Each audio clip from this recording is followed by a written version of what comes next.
batata ba mama bandeko bino ba ebomesana bomesana elongo na biso kosolola awa na kati ya Fachi Développement masolo ya Congo. Mboka Congo oyo biso banso to lingaka mingi, mboka Congo oyo biso nyonso toyebi badongolo misu bazali kaka kobwaka misu na bango awa na mboka Congo. Kasi biso na bino awa toyaka ko développer mai mazali koleka na kati ya mboka na biso République démocratique du Congo. Kasi pona mokona lelo ngai wa bino Huguette Kasambash nazali ngai mokote nazali bongo elongo na DG ya Fachi Développement Télévision.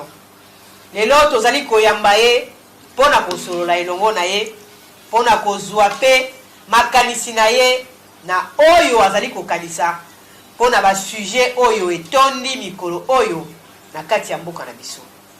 Na kokende nano kopesa ye mbote na sima na yango nde tokosolola maeto lengeli pona bino pona mokolo lelo. DG Divin Mutombo mbote na yo. Mbote mama Huguette, mbote na balandi nyonso ya Fachi Développement TV baye basalaka confiance na chaîne na bango. Esengo ezali ya ngai kozala na yo na mokolo na lelo. Kasi awa na lokasa na biso oyo tosimbi pona mokolo na lelo tozali na quelques sujets oyo tolingi kozwa pe makanisi na yo. Toutaki komona kuna na Assemblée nationale ya mboka na biso ba député bautaki bongo kolongola na ebonga na ye mwana mboka Vital Kamerhe wazalaki bongo président ya Assemblée nationale. Kasi tomonaki pe batiaki mutu oyo esegelaki akamba yango na mwa mikolo en attendant bakoka bongo kopona président ya sika oyo akokamba bango.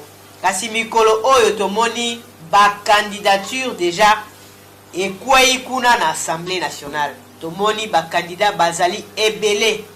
Kasi tomoni pe candidature ya Union Sacrée poete bango bazali ebele kuna ba pesi ba candidature na bango tolingi kozwa makanisi na yo na oyo asi amonani lokola tokolo ba favori pona esika wana. Kasi toko kozwa makanisi na yo pona tina na yango ya bazali kosalima kuna na Assemblée nationale. Ok, merci beaucoup maman Huguette. Merci vraiment, question très importante. La question de fois baza ko s'embrier na cité. Ici, je vais faire une analyse qui est trop politique. Vous savez, ma candidat nyonso va se présenter qui 12. C'est une opinion que baza ba candidat nyonso ya Union Sacrée. Union Sacrée structure ya mokonzi ya mboka où ya salaki ezali organisé ezali la démocratie ezali pe na liberté d'expression. Lorsque Vital Kamerhe oyo pa azalaki moko na kati ya Union Sacrée, d'ailleurs azali membre ya Presidium parmi les 40, tango ya kwei basengete oyo pa monika ko remplacer ye aya. Sinon surtout zala na bamboka mususu mokonzi mboka lingaki se choisir muto ya lingaki avant de faire wana batu baye ko se présenter 12 candidats. Na 12 candidats, bango nyonso baza na posa babima.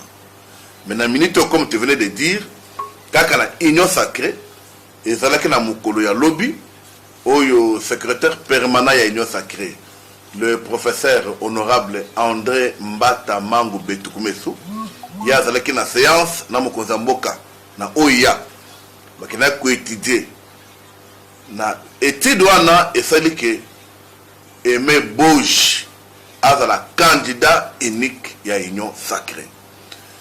Lorsque la décision ici est zouami na ndenge ya likolo, ngai étant membre ya Union Sacrée, communicateur peu, je ne peux pas émettre l'idée contraire na oyo mokonzi mboka si na bakambi Union Sacrée basi ba bimisité.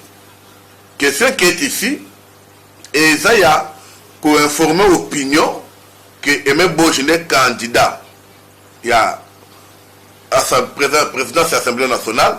Donc c'est lui qui sera déjà comme président de l'Assemblée nationale. Donc toko loba ete ba oyo nyoso ba pesa ki pe ba candidature na bango na ngonga oyo bazali lisusu na liste te toko loba ete a comme candidat unique soki mutaza candidat unique la liste ezali kaka ye. Bon, c'est ça. Donc il y a non, je vais bien l'expliquer. Tu vois les 12 candidats, oui. Ils sont passés en compétition na ndenge ya union sacrée. Pour baronner ça bazali batu ya union sacrée. Oui. Union sacrée ne pouvait pas aligner 2 ou 3 candidats. Il fallait qu'il y ait un candidat. Mais parce que d'abord on a battu Moutounamoto, aya, où il y a l'ambition, où il y a l'ingui. Je veux te dire que l'union sacrée est une plateforme où il y a ordre, où il y a la discipline, démocratie, et liberté d'expression.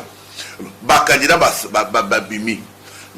À cela, il y a eu une analyse de bimi.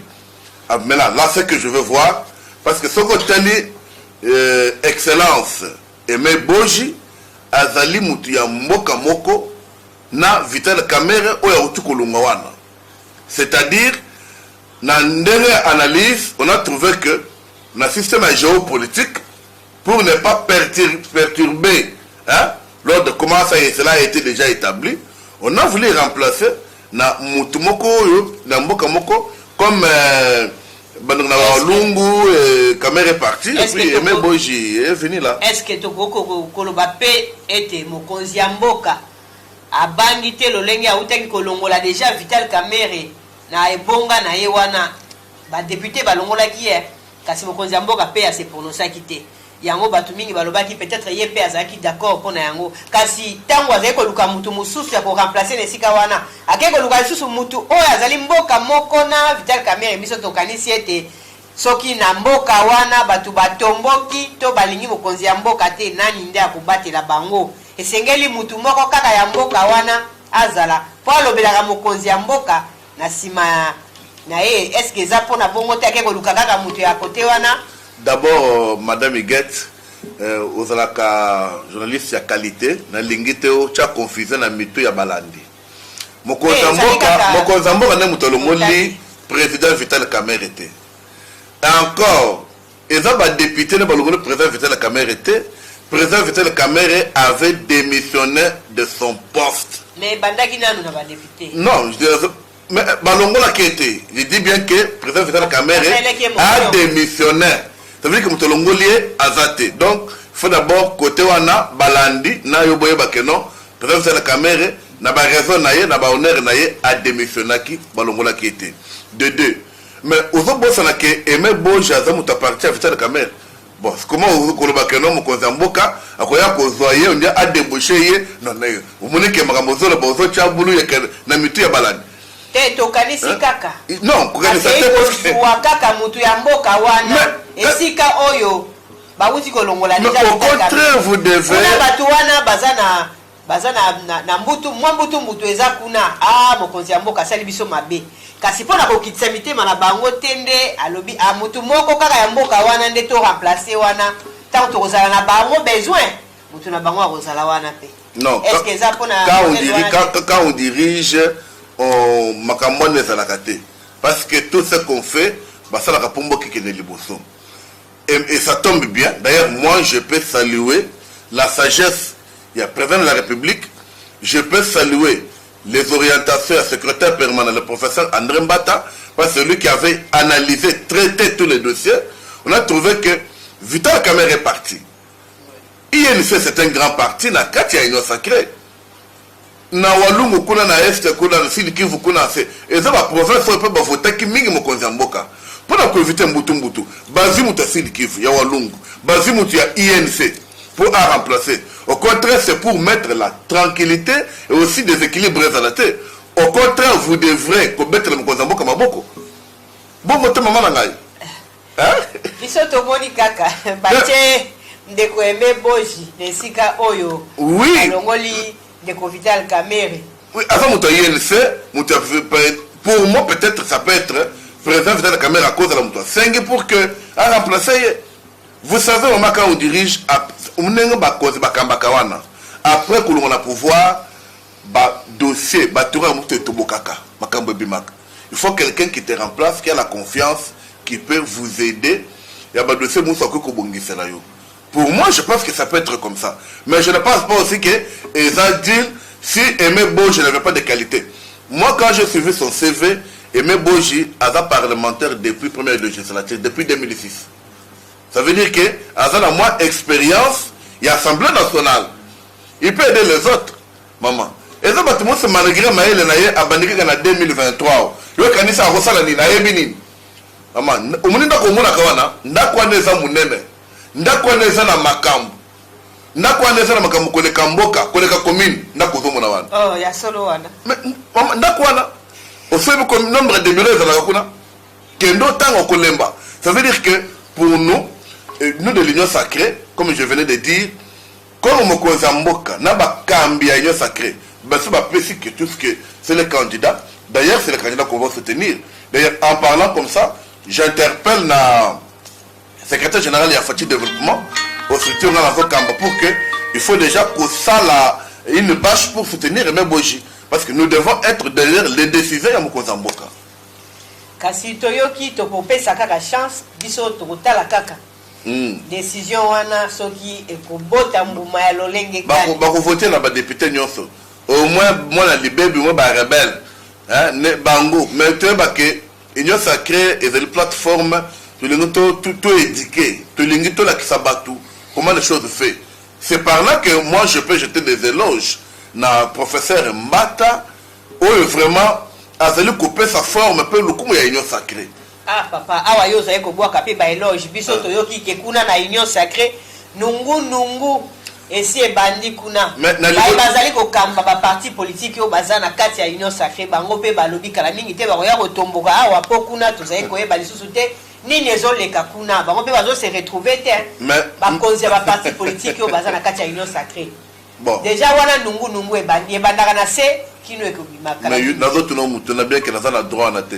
Même na liboto bote mi nungu ezalaka te. Oya Union sacrée biso toyoki awa. Nazo lo bakoye. Oyo ba président ya ba parti politique bango balobi bazo se retrouver te. Ba vandi mingi na kati ya Union sacrée kasi bazali ko comprendre te. Professeur André Mbata o zali ko boka la ba éloge yenda zali ko kamba Union sacrée kasi parti politique bango bazali ko se retrouver écoutez tu éclaircir Union sacrée ezali ya professeur Mbata te. Union sacrée ezali na 5 organes. Premier organe eza congrès au biso nyonso na présidium na haute autorité politique na secrétariat permanent na conférence de président biso tout ozali nde ezali ko chapeauter Union sacrée.